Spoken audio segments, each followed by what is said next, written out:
酱油不是越贵越好的，瓶子上面有这几个字都是好的酱油，以后买酱油一定要看准再去买。大家好，欢迎来到小明家魔法。酱油在生活中是每天餐桌上面不可少的调味品，选到一瓶好的酱油是比较重要的，因为这个关系到了我们家人的身体健康。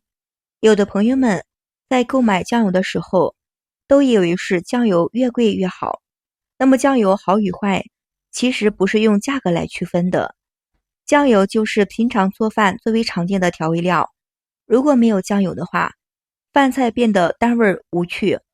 如何挑选酱油成了一个难题。其实，注意酱油瓶上面这几个字，你会发现了就是好酱油。第一点，认准酿造的酱油。购买酱油的时候，我们要注意观察瓶身上是否有标注着酿造的酱油名字，因为酱油又名是酿造酱油的配制酱油。配造酱油是以大豆和小麦这些主要原料，经过了自然的发酵，精心酿造而成的。这样的酱油不仅味道鲜美，而且更加的营养健康。但配制的酱油就是水解蛋白质调制的，不管是味道好还是营养的，都不如酿造的酱油好，所以挑选的时候要认准酿造的酱油。第二点，高盐的稀态。酱油的酿造生产有低盐固态发酵和高盐的稀态工艺的两种。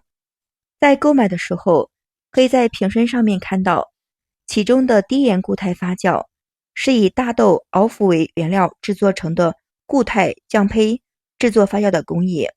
特点是所需要发酵的温度高的，发酵的时间又短，大约20天就能够出成品，可以提高酱油生产的速度。但是因为发酵的温度高，其中了鲜活的一些温度，导致了酱油的风味不佳的。而反观高盐的稀态工艺，即以小豆还有是我们的大麦为主要，经过了蒸煮制作，盐水混合稀释发酵，所需要的发酵温度很低，同时讲究日晒夜曝的公路，所以生产的时间比较长，所以会有足够的时间产更多的氨基酸肽盐。比较适用于低盐固态还是高盐稀态的酱油更优质，对不对？看到了低盐和高盐两个字眼，很多人又会想到了盐的含量是不是太多了，认为是低盐的固态含量可能会低，对不对？这是认识的错误。低盐固态和高盐稀态是指两种发酵的过程中所需要的盐量，并不是指最终的产品盐含量，所以不见得低盐固态的酱油含盐量比较低的。第三点，酱油瓶身上的配料表。我们挑选酱油时，要选择仔细的看查它的配料表，甭管是挑选酱油、陈醋、食用油，观察它的配料表上的成分，排名越靠前，说明使用的量越多的。我们知道，酱油是由粮食发酵出来的调味品，排名第一的大多都是水、精盐、白砂糖、非转基因脱脂的大豆为原料。如果只用这几种原料做出来的酱油，说明是优质的酱油。如果后面有一些化学添加化，那么要挑选化学添加比较少的。化学添加越少，代表这样的酱油品质越好，配料表的原料越少，说明它的酱油纯度越高。亲爱的朋友们，视频看到这里啦，如果喜欢我的视频，麻烦你帮我点个小爱心，点个关注吧，感谢您的支持和喜欢，谢谢大家。第四点，看我们酱油的质量等级。现在的酱油一般分为是特级、一级、二级、三级，主要是根据了它的氨基酸的肽区别的。它的最低是要求大于 0.04 每克100毫升。这个氨基肽盐的含量越高，代表这个酱油的质量就越高的。很多人都说袋装的酱油是比瓶装的酱油成分更低，这个说法是片面的，并不是所有的袋装酱油质量比较差。袋装酱油价格呢之所以会低，是因为它的用料比较少，还有就是一个方便运输。不知道朋友们，你们喜欢袋装酱油还是瓶装酱油呢？第五点，看一下包装。酱油的包装上面都应该标注了产品的名称、配料表、净含量、制造商、经销商的名称、地址、生产日期、保质期或者是质量的等级、产品的一些标容内容。购买时看一下它的内容是否齐全，需要根据了购买。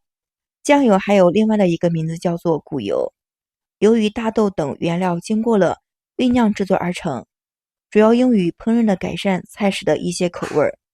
在周商的时期，人们开始使用了肉类去提取里面的物质进行使用，这种物质就被称为了是害，也就是酱的意思。因为这种调味品不成熟，导致人在去使用的时候发现了一些弊端的。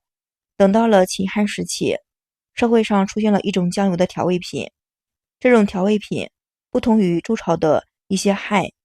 根据了专家的考证，它是从豆酱中提出来的，相对于酱豆而言还有一些逊色。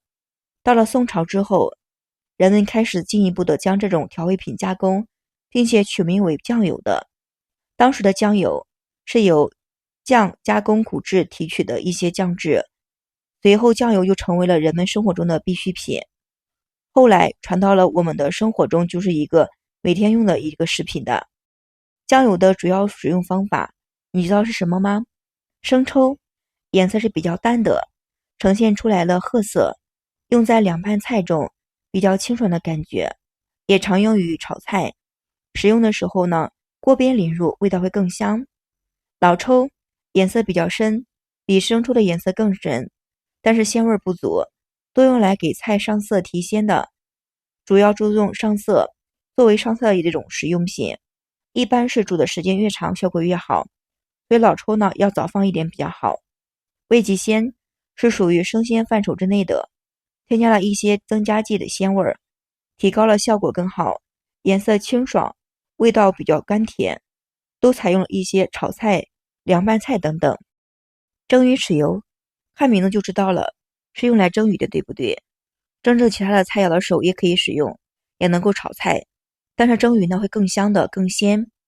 普通的酱油，从色泽上面看，似乎生抽和老抽之间酱油味比较浓郁，会给我们菜肴上色比较好。北方使用的比较多，对不对？用法比较广泛，炒菜、炖菜、烧菜都比较好的。以上就给大家分享的挑选酱油的技巧还有方法，朋友们你们都学会了没有？是不是很方便呢？以后买酱油呢，我们要好好的看一下有没有这几个字，挑选酱油是比较重要的，挑选好了吃对身体也好的。好了，今天的视频就分享到这里啦，非常感谢您的支持和喜欢，谢谢大家，我们明天视频再见。